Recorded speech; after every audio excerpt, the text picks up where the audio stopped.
Let us pray. God, equip me to speak clearly and directly to your people. Remove my nervousness. Thank you, God, for this opportunity to speak about a man I love dearly, and so do you, God. In Jesus' name I pray. Amen. Amen. Let me begin. What is the biblical concept relating to the passion? Because of the times in which we live in, we need to see the ministry of the pastor from the Bible's perspective. Many of people have wrong concept toward the pastor, giving him the title as an employee to the church. But no, he isn't an employee. Others want to call him an HDIC in reference, head dude in charge. I'm pretty sure we all know the other word, but we'll leave it here. Others will, I won't even mention how they refer to him. If he is not all of the above, who is the pastor? Well, let me tell you. He wears a lot of hats. Well, if you don't know, he isn't my brother, which I kind of get that a lot, but he's my dad. Here's the hats of which my dad wears. He's a man of God, father, grandfather of 11, plus one on the way. He's the son of Larry Sr. and Mary Wilbert, 4 siblings. He is a friend, and if you catch him on the right day, he can be a chauffeur, television and computer enthusiast. And if you didn't know as well, he can really cook. Best part. That's my dad, your pastor. But really, the Bible's understanding of the role of the pastor comes down to one concept, which is shepherd. As such, he is a God-called anointed person who is charged with feeding, protecting, leading, and correcting the sheep under his care. Sometimes pastors, like my dad, are the loneliest people in the church. Regarding often their hours are long, the pay minimal, and the criticism considerable. Feelings of disappointment, discouragement, and defeat have plagued my dad and even the best of pastors. God always pulled my dad right on through those moments of the 3 Ds. I know that you appreciate my dad, your pastor. That's why we are having this special recognition for him. You may ask yourself, what can I do for my pastor? Well, there are some things every church and every believer can and should do for him. I'd like to share 5 things. 1, know him. Acknowledge the fact that he is unique. His style, personality, gifts, character, traits, etc. are unique to him. Let him be who he is. Throw away the measuring stick. The best way to know a person is to sit across the table from him, which we all know. Esteem him very highly. That's what Paul tells us to do. That's what Paul tells us to do in Colossians 5:13. Always speak honorably and respectfully of him. He deserves your highest and best opinion. He is the messenger of God to your soul. He is your shepherd and teacher. 3, remember him.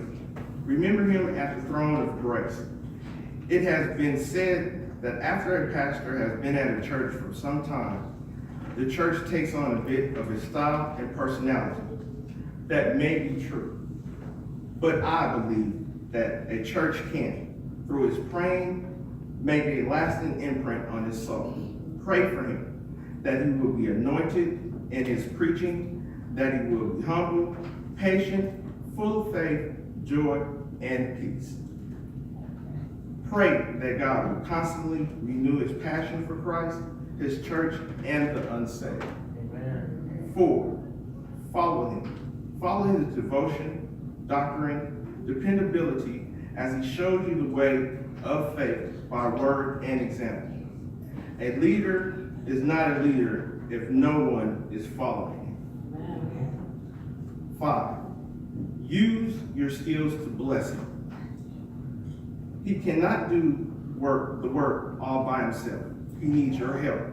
There are some things that you can do well that either he can't or doesn't have time for, even when God calls, even though he may not admit it.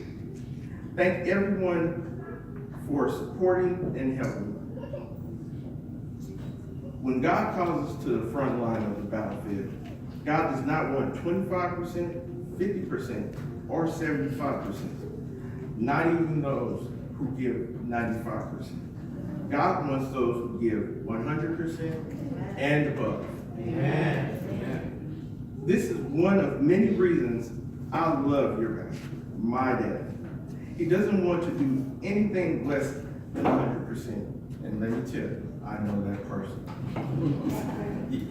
There is a saying, there ain't no half-stepping for the Lord.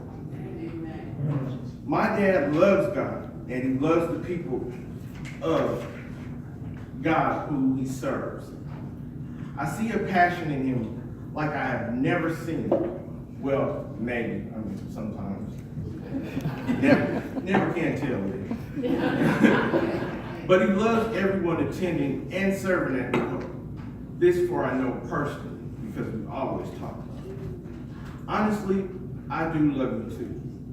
And this is my first church I have ever felt so much joy and energy and acceptance. Amen. Amen.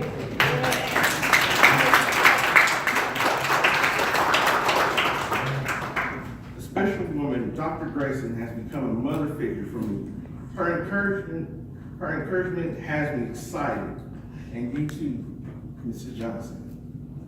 Then I have my pew buddy, Mr. Hampton, and his wife, Mrs. Hampton, who are very welcoming, and she can surely cook. I wouldn't be able to stay at their house.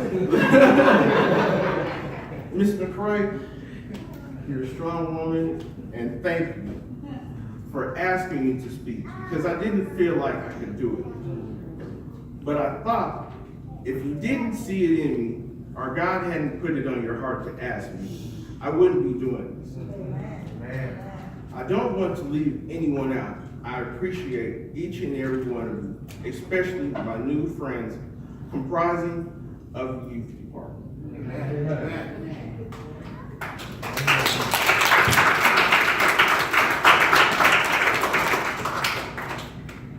You can ask anybody.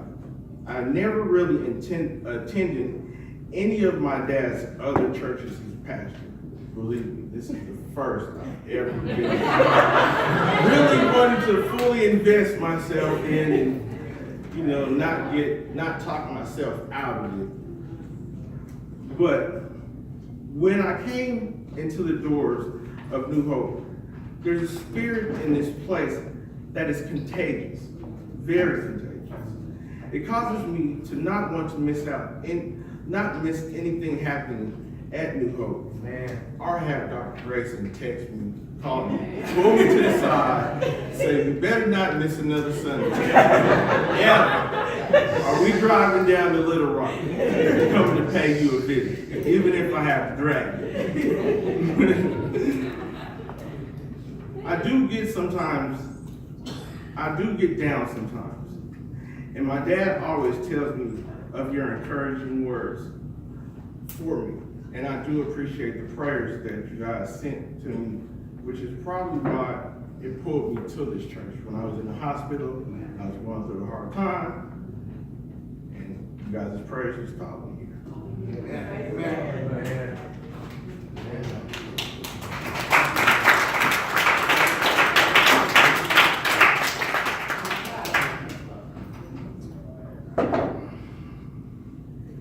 appreciate this, but most of all, thank each of you for your appreciation of your pastor, Reverend Derek. God bless you.